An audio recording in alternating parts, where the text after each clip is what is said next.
Bertrand, bonjour. Bonjour Ziad. D'abord, félicitations pour ton nouveau titre. Est-ce que tu peux nous en dire un peu plus ? Eh bien, écoute, déjà un grand merci. Un merci pour m'accueillir ici aujourd'hui. Donc en effet, je suis sur ce poste depuis 2 ans. J'ai pris mes fonctions, on va dire, sur le périmètre France il y a 2 ans maintenant. Et je m'occupe de l'ensemble des opérations sur la France en tant que directeur général d'Amadeus sur le marché français. Ravi de te recevoir aujourd'hui sur le salon IFTM. Amadeus a beaucoup investi pendant la crise. Vous êtes transformé. On vous connaissait comme GDS pour les compagnies aériennes. Vous êtes une vraie société aujourd'hui IT software. Vous avez innové. Est-ce que vous pouvez nous donner des informations par rapport aux innovations et aux derniers investissements d'Amadeus ? Alors très bon point. Alors déjà, un point important, parce qu'on est dans une phase de reprise, même si on reste tous prudents, je pense, dans notre industrie. Un point important, c'est que sur 2020-2021, on a tenu à maintenir un niveau d'investissement majeur en R&D, en recherche et développement, parce que comme tu disais, on est avant tout une malgré la chute de revenus. Complètement. Donc on a maintenu, pour donner un ordre d'idée, sur 2019-2021, on a été sur un investissement R&D d'à peu près 2,7 milliards d'euros sur les 3 années. On est revenu aujourd'hui, c'est la bonne nouvelle, sur le 2e trimestre de cette année 2022 à un niveau d'investissement comparable à 2019. Donc sur une tendance annuelle qui équivaut à peu près à 1 milliard d'euros d'investissement en R&D. Donc on a entendu d'ailleurs, certainement vous avez entendu parler des annonces à Choose France, puisqu'on recherche 400 nouveaux collaborateurs d'ici à la fin de l'année. Des grosses avancées également. Et nos investissements principaux tournent autour de, première chose, Citrix Easy, donc notre collaboration avec Microsoft et l'intégration de Citrix dans l'offre Microsoft 365. Tourne également autour du RSE, beaucoup d'initiatives, Travel for Impact qu'on a lancé, également des partenariats avec Carbon Click et d'autres. Un gros investissement sur NDC, notre sujet… Vous êtes très attendu là-dessus. Exactement. Donc aujourd'hui, je dirais le message, c'est qu'il ne faut plus opposer NDC au GDS, puisque nous, en tant que GDS historique, on va dire, nous intégrons le contenu NDC. Et puis, je dirais,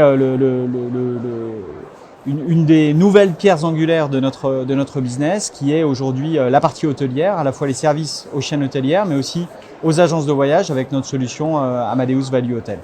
Alors sur la solution Amadeus Value Hotel, qui n'est pas encore extrêmement connue sur le marché des déplacements professionnels. Amadeus était connu historiquement pour être la solution pour les grandes chaînes internationales. On évitait d'aller sur Amadeus pour l'hôtellerie indépendante qui coûtait trop cher, qu'on n'arrivait pas à connecter. Mais Amadeus a beaucoup investi et ça fait partie du partenariat que nous avons historiquement Amadeus et CDS. Est-ce que tu peux nous donner ta vision d'Amadeus Value Hotel et du partenariat CDS Amadeus autour de ça? Alors déjà, juste pour dire qu'on est vraiment très heureux de ce partenariat avec CDS pour diverses raisons. Alors AVH, c'est notre centrale de réservation. Aujourd'hui, on équipe à peu près, on va dire, à travers le monde 3000 clients, 3000 agences de voyage.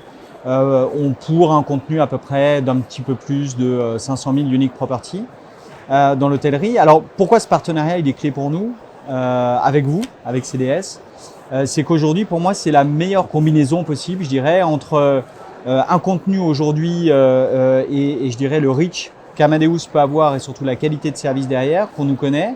On nous connaît des fois pour notre lenteur, mais il faut reconnaître aussi qu'on a un certain niveau de qualité, je pense, qui est reconnu. On peut témoigner. Voilà. Nous avons été intégrés en 3 mois.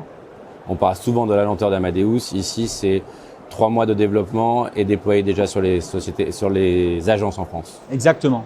Et puis la deuxième chose, c'est la combinatoire qu'on va pouvoir faire avec vous, CDS, qui vous êtes un acteur connu, reconnu, chose que de notre côté, ça a mis un petit peu de temps, ça commence à prendre, mais je dirais de combiner à la fois le contenu d'AVH avec la force des solutions CDS qui est déjà reconnue aujourd'hui sur le marché, ça va nous permettre, j'espère, conjointement bien évidemment, d'offrir les meilleures solutions à nos partenaires agences de voyage. C'est véritablement l'objectif. Alors bien évidemment, votre contenu va être diffusé sur l'ensemble des clients grands comptes de CDS, mais au travers de l'online booking tool que nous venons d'acquérir, Ride2Travel, qui est devenu Goélette. Tout à fait. La prestation, pour ceux qui nous écoutent, d'Amadeus Value Hotel permet d'avoir des hôtels prépayés sur des destinations type Afrique, Asie, Amérique du Sud. C'est une vraie valeur ajoutée, là où les cartes virtuelles sont beaucoup plus compliquées à manier.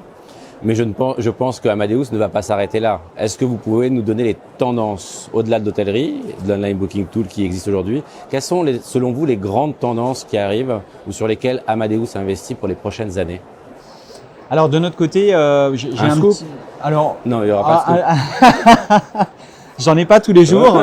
Non, en tout cas, une avancée majeure, c'est pour avoir des partenariats comme le nôtre, comme ceux qu'on a avec nos amis et nos collègues agences de voyage. Également avec les fournisseurs, on sait qu'on travaille avec les compagnies aériennes, les agences de chemin de fer, etc. Afin d'avoir des partenariats pérennes, la meilleure solution, c'est nous de pouvoir assurer également des partenariats pérennes de notre côté. Et le plus gros partenariat qu'on ait fait ces derniers temps d'un point de vue purement technologique, c'est Microsoft, vous en avez sûrement entendu parler. Et aujourd'hui, on a, je dirais, c'est pareil, hein, c'est un petit peu en filigrane derrière un objectif, c'est vraiment une migration sur le cloud. Pourquoi le cloud? C'est pour demain offrir des solutions plus scalable, plus ouvertes et qui nous permettent, je dirais, de voir un avenir. Encore une fois, je réutilise le terme pérenne parce que c'est véritablement ce qu'on doit à l'ensemble de la profession et de l'industrie. Donc aujourd'hui, l'objectif, c'est une migration à 2025 sur le cloud. On a déjà commencé, hein, mais c'est quelque chose de long, de délicat parce qu'il faut maintenir les opérations en cours. Et je dirais, ça doit permettre à nos partenariats, encore une fois, d'être encore plus pérennes dans le temps. Et puis le cloud nous permet d'être agile par rapport au nombre de transactions. Ça s'adapte automatiquement au lieu d'avoir des infrastructures très lourdes et énergivores. Exactement.